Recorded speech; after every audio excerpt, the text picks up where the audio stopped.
Hi friends, అందరికీ ఈ శివపురాణ సిరీస్కి స్వాగతం. శివుడి మహిమలు, విశ్వసృష్టి రహస్యాలు, ధర్మశాస్త్రాలు మరియు పురాణ కాలపు అపురూపమైన కథలతో మీ ముందుకు వస్తున్నాం. శివపురాణం ద్వారా భగవంతుడైన ఆ మహాదేవుని చరిత్రలు, దేవతలతో ఆయన సంబంధాలు, భక్తుల పట్ల ఆయనకున్న ప్రేమ, కరుణలను అర్థం చేసుకుందాం. ప్రతి ఎపిసోడ్ను ఒక కొత్త అనుభవం, జ్ఞానం, ఆధ్యాత్మిక చింతనతో మీ ముందుకు తీసుకురావడమే మా ప్రయత్నం. శివపురాణంలో మొత్తం 7 సంహితలుగా వ్యాస మహామహర్షి చేత వివరింపబడింది. అందులోని మొదటి సంహిత అయిన విద్వేశ్వర సంహిత నుండి మొదలు పెడుతూ ఈ మొదటి ఎపిసోడ్ని స్టార్ట్ చేద్దాం. ఈ మొదటి ఎపిసోడ్లో మునులు రోమహర్షుడైనటువంటి సూతుడిని ప్రశ్నించిన గొప్ప కథనం గురించి తెలుసుకుందాం. ఈ సంభాషణలో శివుడి ఆధ్యాత్మిక సత్యాలు, శివతత్వం, శివపురాణ పరిచయం, శ్రవణ మనన కీర్తన యొక్క విశిష్టత మరియు వాటి మహిమలను గురించి సూత మహర్షి మునులు అడిగిన ప్రశ్నలకు సమాధానంగా వివరించడం జరుగుతుంది. ఈ సిరీస్లోని మొదటి ఎపిసోడ్లోకి వెళ్లే ముందు ఇప్పటి వరకు మీరు మా ఛానల్ని సబ్స్క్రైబ్ చేసుకోకుంటే సబ్స్క్రైబ్ చేసుకోండి. మీరందరూ మా వీడియోలు ఆసక్తికరంగా చూస్తున్నారు, కానీ ఇంకా చాలా మంది మా ఛానల్ని సబ్స్క్రైబ్ చేసుకోవడం లేదు. మీ సపోర్ట్ చాలా ముఖ్యమైంది. దయచేసి సబ్స్క్రైబ్ చేసి మా ప్రయాణంలో భాగస్వాములు అవ్వండి. మీ సపోర్ట్తోనే ఇలాంటి ఆసక్తికరమైన మరిన్ని వీడియోలు తీసుకురావడం సాధ్యమవుతుంది. మా ఛానల్లో వచ్చే అప్డేట్స్ కొరకు బెల్ ఐకాన్ పై క్లిక్ చేయడం మర్చిపోకండి. శ్రీ గణేశాయ నమః.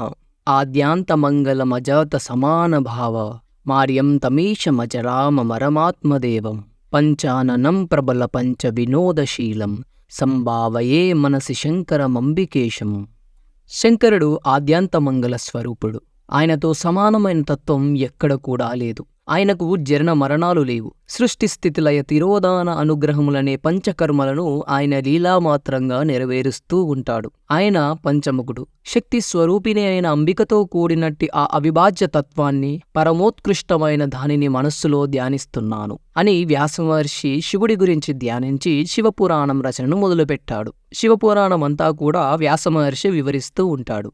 ధర్మక్షేత్రము, గంగా యమున సంగమస్థానము, బ్రహ్మలోక మార్గము, పుణ్యప్రదమైన ప్రయాగ క్షేత్రంలో మహాత్ములైన మునులు మహాసత్రయాగాన్ని అనుష్ఠిస్తున్నారు. ఆ వార్త విన్న వ్యాసశిష్యుడు మహాముని సూతుడు మునుల కోరిక మేరకు విచ్చేశాడు. అలా వచ్చిన సూత మహామునిని చూసిన మునులందరూ సంతోషించి ఆయనను యథావిధిగా పూజించి వినయంగా ఇలా అడిగారు: ఓ రోమహర్షణ, నీవు సర్వజ్ఞుడవు, నీవు భాగ్యవంతుడవు. రత్నగర్భ అయిన వసుంధర ఇచ్చే అన్ని సంపదల కంటే విద్యా సంపద పరమోత్కృష్టమైనది అని గదా పెద్దల సూక్తి.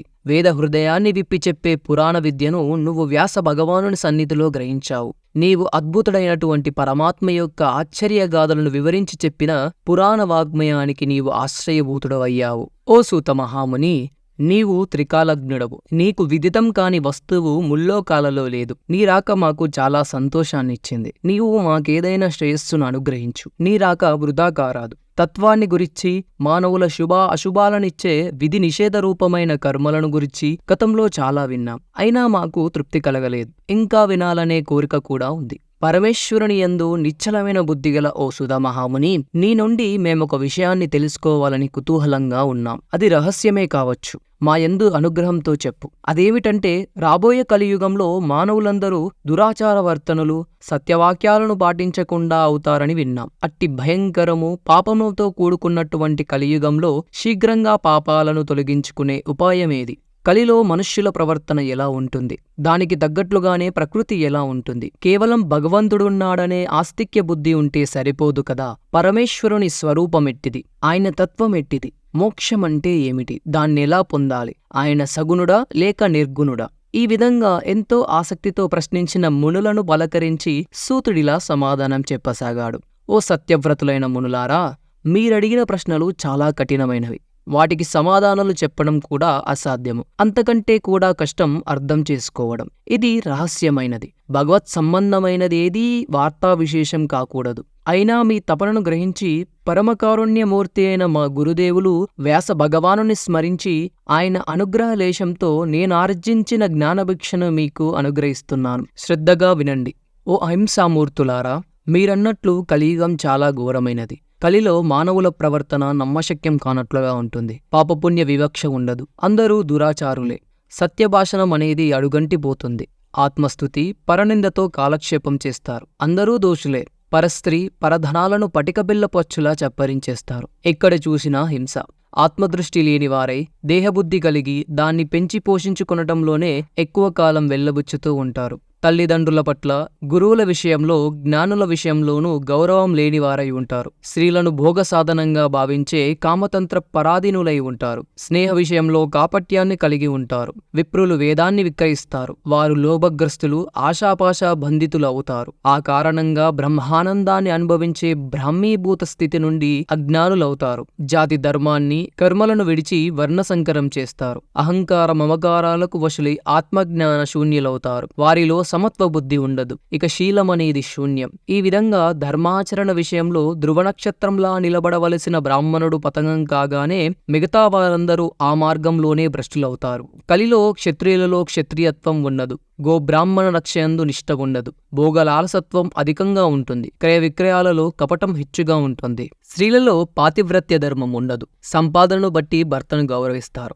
అత్తామామలను ఆదరించరు. స్త్రీలకు కేశములే అలంకారములు, రత్నాభరణాదులు ఉండవు. స్వేచ్ఛావర్తనాన్ని కలిగి ఉంటారు. అధిక సంతానవతులవుతారు. ఇక పాలకుల సంగతికొస్తే ధనవంతుడే పాలకుడవుతాడు. పన్నులు వసూలు చేయటమే గాని ప్రజల బాగోగులు పట్టించుకోరు. క్రూర స్వభావాన్ని కలిగి ఉంటారు. దొంగలు పాలకులవుతారు. ప్రజల ధన, మాన, ప్రాణాలకు రక్షణ ఉండదు. దేవాలయ వ్యవస్థ సక్రమంగా నడవదు. జనులందరికీ జీవించడం కష్టంగా ఉంటుంది. మానవులకు ప్రకృతి పట్ల పూజ్యభావం ఉండదు. ప్రకృతిని శక్తి స్వరూపంగా భావించరు. భోగ సాధనంగా మాత్రమే భావిస్తారు. ఆ కారణంగా ప్రకృతి సహకరించదు. ప్రకృతి పురుషుల మధ్య సామరస్యం లోపిస్తుంది. సమన్వయం ఉండదు. తత్ఫలితంగా ప్రకృతి విజృంభిస్తుంది. గతి తప్పుతుంది. దానికి సూచనగా భూమి నిస్సారమవుతుంది. రసగంధ ద్రవ్యములు వాసనను కోల్పోతాయి. పువ్వులలో వాసన ఉండదు. పండ్లలో రసముండదు. సమస్తమైన పదార్థాలు రుచిని కోల్పోతాయి. పాలలో జిడ్డు ఉండదు. ఈ సూచనలు రాపోయే విపత్తుకు సంకేతాలనే విషయాన్ని గ్రహించి పాలకులు, ప్రజలు ధర్మాచరణకు ఉపక్రమించకపోతే ప్రళయం తప్పదు. నరులలో ఇంత దుర్మార్గ ప్రవర్తన గల పాపం కలియుగంలో సైతం సులువుగా తరించే ఉపాయం లేదా అంటే ఉంది. దానికి పెద్ద ప్రయత్నం అక్కరలేదు. ఎందుకంటే అది సిద్ధ వస్తువు కనుక. సాధ్య వస్తువునకు ప్రయత్నం గాని సిద్ధ వస్తువుకు ప్రయత్నమేముంటుంది? చిలుక చెట్టుపై వాలి పండును ఆస్వాదించినంత తేలికైన మార్గమతి. ఆ ఉపాయాన్ని ఉపదేశిస్తున్నాను. పవిత్రమైన అంతఃకరణంతో వినండి అని ఈ విధంగా సూతుడు చెప్పి మనసులో శంకరుని స్మరించి మునులతో ఇలా అన్నాడు. ఓ తపోధనులారా, ఇంతకుముందు మీరడిగిన ప్రశ్నలకు ఇంకా మీ మనస్సులో ఉన్న సందేహాలకు సమాధానంగా శివమహాపురాణాన్ని మీకు పరిచయం చేస్తున్నాను. తార్కిక ప్రధానమైన బుద్ధితో కాకుండా అనుభవ ప్రధానము, స్పందనశీలము అయిన హృదయంతో, ఆస్తిక్య ప్రధానమైన బుద్ధితో, భక్తిభావంతో, అసూయ లేకుండా ఏకాత్మభావంతో, ఏకాగ్రతతో వినండి. ఈ శివపురాణం సకల ఉపనిషత్సారం. సర్వమానవులకు ఇహంలో పాపాల నుండి ఉద్ధరించి పరంలో పరమార్థాన్ని చేరుస్తుంది. ఇది కలికల్మష నాశకం, చతుర్విధ పురుషార్థ సాధకం. ఇందులో మహాదేవుని కీర్తి స్వచ్ఛమైన శరత్కాల కౌముదిలా విస్తరించి ఉంది. ఈ పురాణాన్ని అధ్యయనం చేసిన మాత్రాన సర్వులు సద్గతిని పొందుతారు. ఈ శివపురాణం వ్యాప్తిలోకి రానంత వరకు మాత్రమే లోకంలో పాపాలు ప్రబలి ఉంటాయి. ఘోరమైన ప్రకృతి వైపరీత్యాలు సంభవిస్తాయి. ఇది పరిచయం కానంత వరకు మాత్రమే ఇతర శాస్త్రాలు, పురాణాలు పరస్పర ఆధిక్యతను నిరూపించుకొనటం కోసం తగుళ్లాడుకుంటూ ఉంటాయి. పుణ్యతీర్థములన్నీ అహమికతో స్పర్ధ వహించి ఉంటాయి. ఇతర మంత్రాలన్నీ తమ ఆధిక్యతను చాటుకొనటం కోసం పోటీ పడుతూ ఉంటాయి. ఇతర పీఠాలు, పుణ్యక్షేత్రాలు, దేవతలు, ఏ ఇతర సిద్ధాంతాలైనా సరే వాటి మహిమ ఈ శివపురాణం ప్రకటితం కానంత వరకు మాత్రమే. సూర్యోదయానంతరం చీకట్లన్నీ పటాపంచలైనట్లే ఈ శివపురాణ పఠనాంతరం మానవులకు అవిద్య, అజ్ఞానం నశించి కల్మషాలన్నీ హరించుకుపోతాయి. మునులారా, మానవులకు మృత్యుభయాన్ని మించిన భయం లేదు కదా. అట్టి మహాభయంకరమైన మరణ భయం కేవలం శివ మహాపురాణ శ్రవణం వల్లనే తొలగిపోతుంది. దీని పఠన శ్రవణాదుల వల్ల వచ్చే మహాపుణ్య ఫలాన్ని సంపూర్ణంగా ఎవరు వర్ణించగలరు? అనేక లోకాలతో బ్రహ్మాండాలతో నిండి ఉన్న ఈ అనంతమైన సృష్టికి కారణభూతులైన శివశక్తుల అనంతతత్వాన్ని లేశమాత్రంగానైనా మనసులో భావిస్తే ఆ మానవుడికి పునర్జన్మ ఎక్కడిది? నిస్సందేహంగా ఆ జీవుడు సాక్షాత్తు శివుడవుతాడు. సాక్షాత్తు మోక్షలక్ష్మి వచ్చి గుమ్మం ముందు నిరీక్షిస్తుందంటే ఇతరమైన లౌకిక ప్రయోజనాలన్నీ ఇట్టే నెరవేరుతాయి. వేద శాస్త్రాదులు అధ్యయనం చేస్తే వచ్చే మహాపుణ్యం ఈ పురాణ పఠన శ్రవణాదుల వల్ల వస్తుంది. తపోధనులైన మునులారా, ఒక్క మాట చెప్తున్నాను, విశ్వాసంతో వినండి. సమస్తమైన వేద, శాస్త్ర, పురాణ, ఇతిహాస, మంత్ర, తంత్ర, జప, తప, ధ్యానయోగాదుల సారభూతమైన జ్ఞానం ఏదైతే ఉందో ఆ జ్ఞానం యొక్క స్వరూపం ఈ పురాణం. పాల యొక్క సారం వెన్న కదా, అలాంటి వెన్నముద్ద ఇది. క్షీరసాగర సారం అమృతం. అట్టి అమృతభాండం ఈ పురాణం. ఇది సాక్షాత్తు వేదమే. దీని మహత్యం శంకరుడికి పూర్ణంగా తెలుసు. వ్యాస భగవానుడికి సగం తెలుసు. అందులో సగం నాకు తెలుసు. నేను ఆర్జించిన జ్ఞానభిక్షను మీకనుగ్రహిస్తున్నాను. ఓ మునులారా, ఈ రుద్ర సంహిత నాశనం చేయలేని పాపం లోకంలో లేదు. ఈ అమృత భాండాన్ని మహాదేవుడు తొలుత కుమారస్వామికిచ్చాడు. ఆ కారణంగానే కుమారుడు జ్ఞానమూర్తి అయ్యాడు. మానవుడు తనకు తెలియకుండానే అనేక పాపకృత్యాలను ఆచరిస్తుంటాడు. దుష్టుల నుండి దానాలను స్వీకరించటం, తినకూడని వాటిని తినటం, దురాలవాట్లు ఇత్యాదులు. వాటికి నిష్కృతి ఈ సంహిత అధ్యయనమే. ఇది తొలుత పరమేశ్వర నిర్మితం. ఇందులో విద్వేశ్వర, రుద్ర, వినాయక, ఉమా, మాతృ, ఏకాదశ రుద్ర, కైలాస, శతరుద్ర, కోటి రుద్ర, సహస్రకోటి రుద్ర, వాయు, ధర్మ సంహితలు అనే ఖండములున్నాయి. త్రికాలవేది అయిన భగవాన్ వ్యాసమహర్షి కలియుగంలో పుట్టబోయే మనుష్యులు అలసులు, మందబుద్ధులు, అల్పాయుష్కులు అని ఎరిగి 7 సంహితలు 24,000 శ్లోకాల సంఖ్య గలదిగా ఈ పురాణాన్ని రచించారు. ఇది పురాణాలలో 4వది. అసలు ఈ పురాణ వాగ్మయం యొక్క పుట్టుక ఏమిటంటే, పరమేశ్వరుడు సృష్ట్యాదియందు శతకోటి శ్లోక విస్తారమైన ఒకే పురాణాన్ని నిర్మించాడు. క్రమంగా కాలాగమనంలో వచ్చే యుగాల భేదాలను అనుసరించి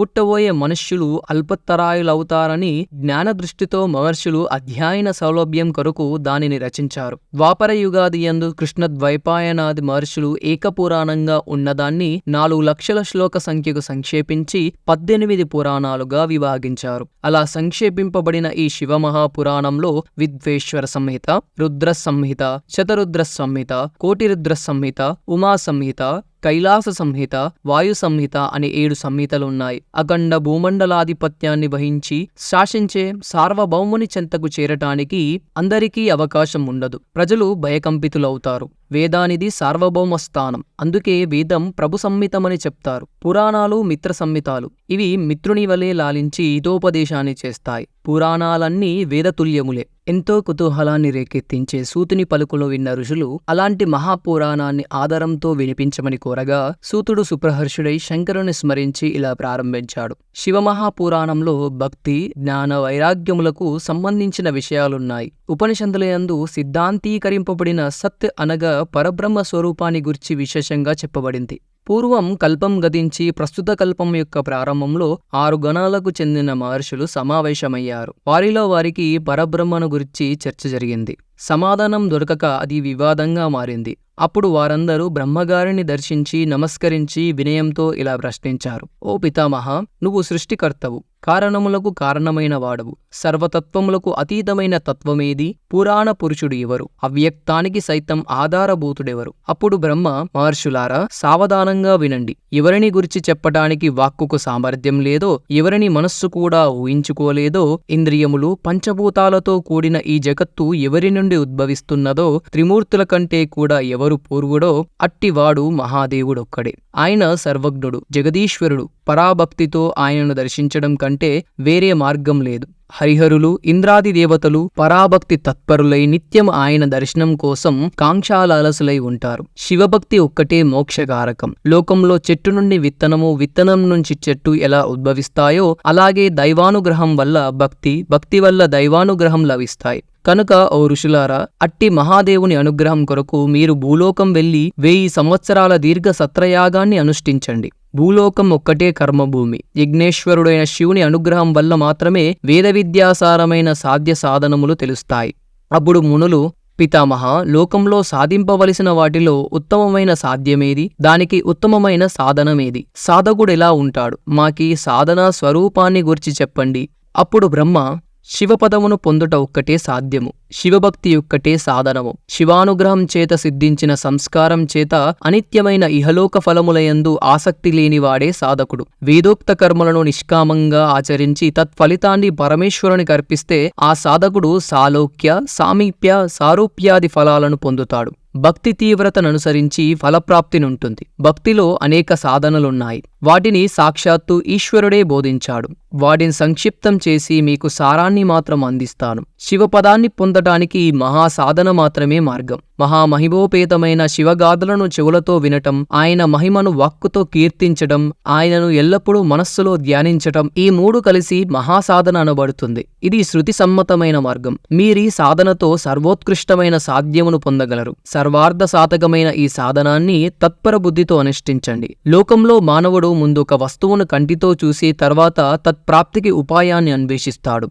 అప్రత్యక్షమైన వాటి విషయంలో చెవులతో విని ప్రవర్తిస్తాడు. అలాగే తెలివైన వాడు ముందు గురుముఖతగా శ్రవణం చేసి తరువాత సంకీర్తనను ఆపై మననముతో శ్రద్ధతో చెయ్యాలి. అలా చేస్తే కొంతకాలం పిమ్మట భక్తుడు సామీప్యాది క్రమంలో సారూప్యాన్ని పొందుతాడు. ఈ సాధనలో నిమగ్నమైన భక్తుణ్ణి ఏ రోగాలు సమీపించవు, వ్యాధులన్నీ నశిస్తాయి. ఎప్పుడూ ఆనందంలో మునిగి తేలుతూ ఉంటాడు. ఈ సాధన ప్రారంభంలో కష్టాన్ని కలిగించిన అభ్యాసం వల్ల సాధకుడు తర్వాత అనేక శుభాలను పొందుతాడు.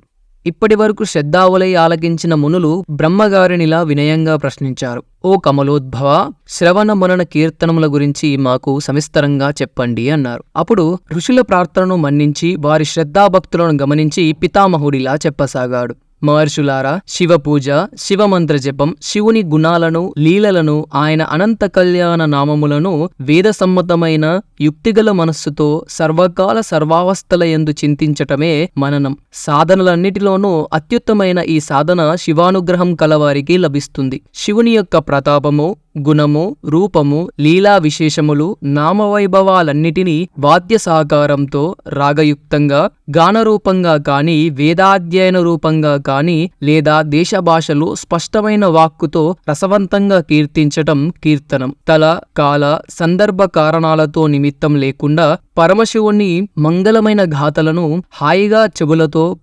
ప్రియురాలి వచనాలను ఎంత ఆదరంగా వింటాడో అంత ఆసక్తితో వినటం శ్రవణం. ఇది లోక ప్రసిద్ధమైనదే. సజ్జన సాంగత్యం వల్ల శ్రవణం సమకూరుతుంది. ఆపై కీర్తన అలవడుతుంది. తరువాత మననం సిద్ధించి ఈశ్వరానుగ్రహంతో సర్వమూ సిద్ధిస్తుంది. సూతుడు ఈ మహత్తర విషయాలను ఇంతవరకు చెప్పి సాధన మహిమను గురించి ఇలా చెప్పసాగాడు. మునులారా, అసలీ సాధన లోకంలో ఎలా ప్రవర్తించిందో దాని పూర్వగాథను చెప్తాను వినండి. పూర్వం పరాశర మహర్షి కుమారుడు, నాకు గురువైనటువంటి వ్యాస మహర్షి సరస్వతీ నదీ తీరంలో ఆశ్చర్యకరమైన తపశ్చర్యలో మునిగి ఉండగా బ్రహ్మమానస పుత్రుడైన సనత్కుమారుడు గగనపథంలో సంచరిస్తూ యాదృచ్ఛికంగా నా గురువును చూసి భూమిపై అవతరించాడు.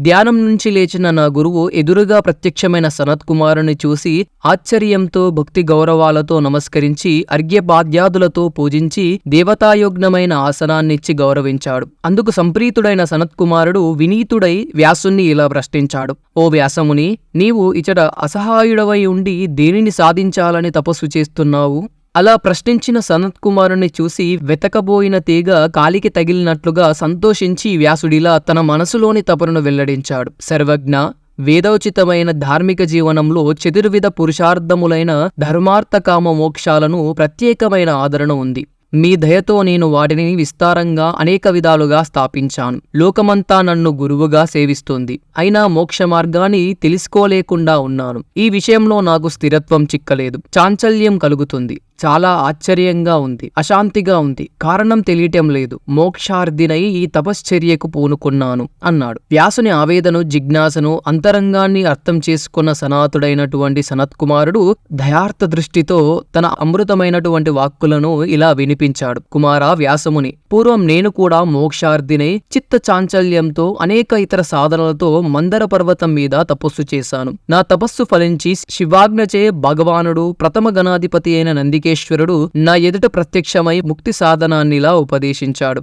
ఓ బ్రహ్మమానసపుత్ర, వేద సమ్మతమైన శివుని యొక్క శ్రవణ, కీర్తం, మననములే ఉత్తమమైన ముక్తి సాధనములు. ఇది సాక్షాత్తు పరమేశ్వరుడే నాకు ఉపదేశించాడు. కనుక వెంటనే వాటిని ఆచరణయందు ప్రవర్తించు. నీకు మంగళములు సిద్ధించుగాక అని పలుమార్లు బోధించి నందీశ్వరుడు అంతర్ధానమయ్యాడు. అని ఈ విధంగా సనత్కుమారుడు వ్యాసుని సమస్య తీర్చి మోక్షోపాయాన్ని చెప్పి పరమశోభమైన బ్రహ్మలోకాన్ని చేరుకున్నాడు. ఇంతవరకు విన్న ఋషులు ప్రమోదమానసులై, ఓ సూత మహర్షి, శివుని శ్రవణ కీర్తన మననములనే ఈ మూడింటిని ఆచరించుటయందు అశక్తుడైన మానవుడు ఏం చేస్తే ముక్తిని పొందుతాడు అని లోక కళ్యాణ కాంక్ష తత్పర మానసులే ప్రశ్నించారు మునులు. ఈ ప్రశ్నకు రోమహర్షణుడైనటువంటి సూత మహర్షి ఎటువంటి సమాధానాన్ని వివరించాడో నెక్స్ట్ ఎపిసోడ్ లో తెలుసుకుందాం ఫ్రెండ్స్. ఇప్పటికీ ఈ ఎపిసోడ్ ఇక్కడ ముగుస్తుంది. సూత మహర్షి సమాధానాలు మునులను ఎలా ఆకట్టుకున్నాయో మీరు అర్థం చేసుకున్నారని ఆశిస్తున్నాము. తరువాతి ఎపిసోడ్ లో మునులు అడిగిన మరిన్ని ప్రశ్నలకు సూత మహర్షి అద్భుతమైన జ్ఞానంతో సమాధానాలు ఇవ్వడం చూడబోతున్నాం. ప్రత్యేకించి